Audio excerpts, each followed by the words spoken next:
الحمدللہ رب العالمین والصلاة والسلام علی رسولہ الکریم وعلی آلہ وصحبہ اجمعین اما بعد۔ معزز سامعین کرام، بغیر کسی تمہید کے اور طول کلامی کے میں اپنی بات شروع کرنا چاہتا ہوں۔ آج کل دنیا کی جو صورتحال ہے اس سے ہم اور آپ بخوبی واقف ہیں۔ خاص طور سے ادھر 2 سالوں سے کورونا وائرس نے جو ہنگامہ بپا کر رکھا ہے اور اس کے جو خطرناک نتائج ہمارے سامنے آئے ہیں، یقیناً اس سے ہم اور آپ سب لوگ واقف ہیں۔ تجزیہ نگار کا کہنا ہے، ڈاکٹروں کا اور میڈیکل سے تعلق رکھنے والے حضرات کا کہنا ہے کہ کورونا کی ایک تیسری لہر بھی آنے والی ہے جو پچھلی 2 لہروں کے مقابلے میں انتہائی خطرناک ہے۔ خاص طور سے اس لہر کا اٹیک اور حملہ جو ہوگا وہ بچوں پر ہوگا، نوعمروں پر ہوگا۔ خیر، یہ مستقبل کی باتیں ہیں اور یقیناً یہ بات ایک تجزیے کے لحاظ سے یا کچھ آثار اور قرائن کی بنیاد پر کہی جا رہی ہے۔ حقیقت کا علم، ایسا علم جو 100% ہو، وہ اللہ کے پاس ہے، اللہ کے علاوہ کسی اور کے پاس نہیں ہے۔ میں یہ کہنا چاہوں گا کہ کورونا وائرس کی اس مہاماری میں، اس طوفان میں اور اس وبائے عام میں پوری دنیا میں جو نقصان ہوا ہے اور پوری دنیا نے جو اس کے مظاہر اور اثرات دیکھے ہیں، یقیناً سارے لوگ خوف زدہ ہو گئے، دہشت زدہ ہو گئے۔ ایسا لگتا ہے کہ ہر آدمی موت کو اپنے سامنے دیکھ رہا ہے اور اسے اس کی موت سامنے نظر آ رہی ہے۔ کچھ لوگ ایسے بھی ہیں دنیا میں جو کورونا وائرس کی مخالفت کرتے، اسے کوئی خاص بیماری نہیں مانتے۔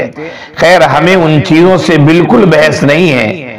اس بیماری کے نتائج جو سامنے آئے ہیں اور اس بیماری نے جو تہلکہ مچایا ہے اور اس کے اثرات جو ظاہر ہوئے ہیں، اور جن لوگوں پر یہ بیماری مسلط ہوئی ہے یا جن کو یہ بیماری لاحق ہو گئی ہے، ان سے پوچھے تو بتائیں گے کہ بیماری ہے یا نہیں ہے۔ یقیناً ایک بیماری ہے یہ بیماری اللہ کی طرف سے عذاب بھی ہو سکتی ہے اور یہ بیماری ہمارے کرتوتوں کا نتیجہ بھی ہو سکتا ہے۔ اللہ بہتر جانتا ہے۔ ہم جو غلط کام کرتے ہیں، گناہ کے کام کرتے ہیں، ظلم و بربریت کا ننگا ناچ ناچتے ہیں، یقیناً ہماری بدکرداری، بدعمالی، ہماری معصیت کے نتائج بھی ظاہر ہوتے ہیں اور اس شکل میں بھی اللہ تعالی ہمیں عذاب میں مبتلا کرتا ہے۔ اور بسا اوقات اللہ کی طرف سے آزمائش کے طور پر کوئی چیز آتی ہے کہ یہ بندہ اپنے ایمان میں ثابت ہے یا نہیں ہے، کھڑا ہے یا نہیں ہے، اس کے اندر ایمان کا کھوٹا پن تو نہیں ہے، تو اللہ کی طرف سے عذاب بھی ہو سکتا ہے، اللہ کی طرف سے آزمائش بھی ہو سکتی ہے اور یہ ہمارے کرتوتوں کا نتیجہ بھی ہو سکتا ہے۔ خیر، فی الحال اس بحث میں نہیں پڑنا ہے۔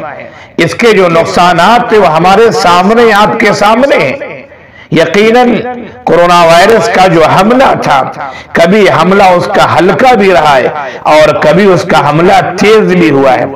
کبھی کبھی تو ایسی صورتحال ہوئی کہ ایک گھر سے 2 3 جنازے اٹھے اور کبھی ایسی صورتحال رہی ہے کہ بہت سارے گھر محفوظ رہے ہیں، جہاں جنازے اٹھ رہے تھے وہاں جنازے اٹھنے بند ہو گئے۔ مختلف کیفیات اور مختلف صورتوں کے ساتھ ہم نے اس بیماری کا مشاہدہ کیا ہے۔ خیر، بات تو کورونا بیماری ہی کی نہیں، کورونا بیماری ہو، کورونا وبا ہو یا کوئی اور بیماری ہو، کوئی اور مصیبت ہو، ہمیں ایسے حالات میں کیا کرنا چاہیے؟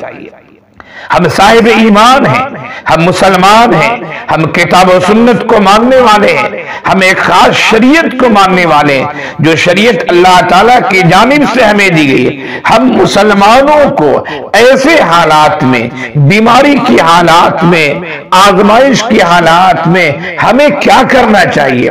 اس سلسلے میں 4 باتیں میں آپ کے سامنے پیش کرتا ہوں۔ اللہ آپ کو بھی عمل کی توفیق دے، ہمیں بھی عمل کی توفیق دے۔ سب سے پہلے دوستو، ہمیں جو کام کرنا، چاہے وہ کورونا وائرس کا مسئلہ ہو یا دیگر بیماریوں کا مسئلہ ہو، سب سے پہلا کام جو ہمیں کرنا ہے کہ احتیاطی قدم ہمیں اختیار کرنا ہے۔ ہر بیماری کے لیے کچھ نہ کچھ احتیاطی پہلو ہوتے ہیں۔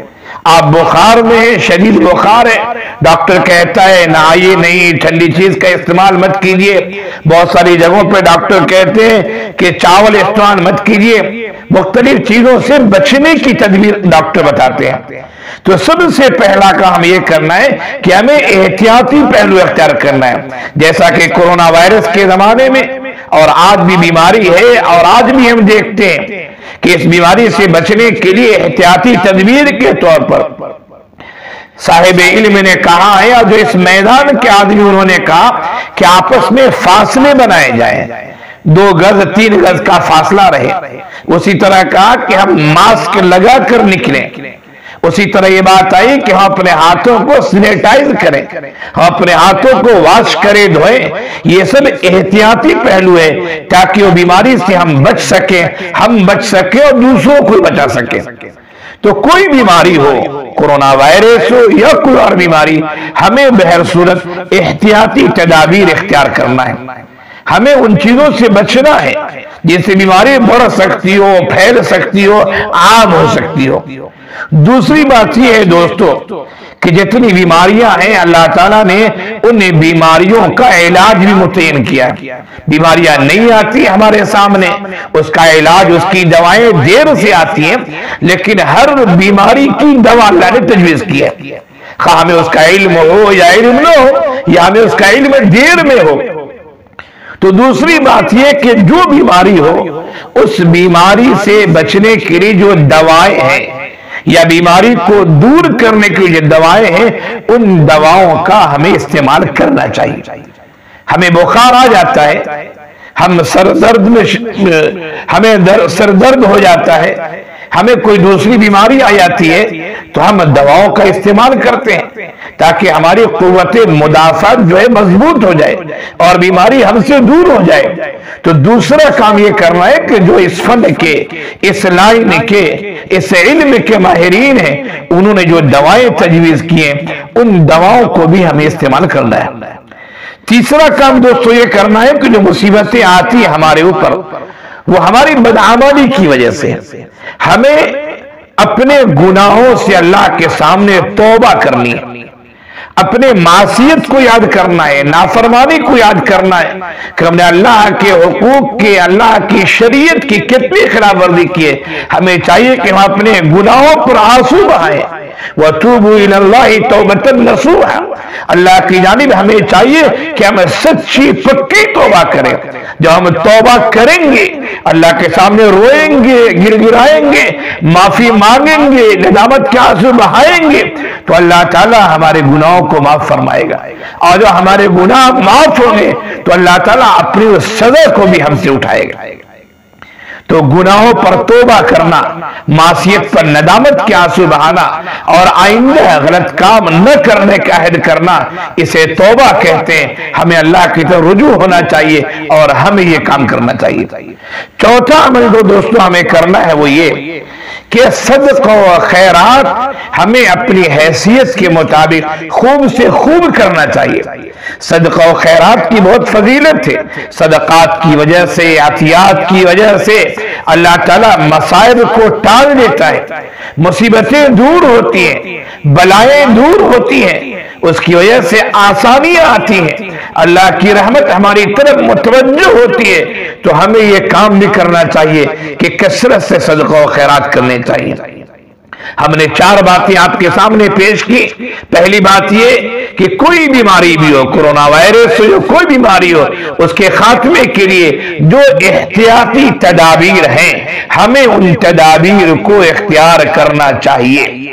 دوسری بات ہم نے یہ کہی کہ ان بیماریوں سے بچنے کے لیے جو دوائیں اس لائن کے، اس علم کے ماہرین نے بتائی ہیں، ان دوائیوں کو بھی ہمیں استعمال کرنی چاہیے، تب ہم بیماری سے بچ سکتے ہیں۔ تیسری بات ہم نے یہ کہی دوستو کہ یہ بیماریاں ہمارے بدعمالیوں کا نتیجہ بھی ہوا کرتی ہیں. ہمیں اپنے گناہوں سے توبہ کرنی چاہیے. ہمیں اللہ تعالیٰ کی نافرمانی سے بچنے کا، آئندہ نافرمانی نہ کرنے کا اللہ کے سامنے عہد کرنا چاہیے اور ندامت کے آنسو بہانا چاہیے.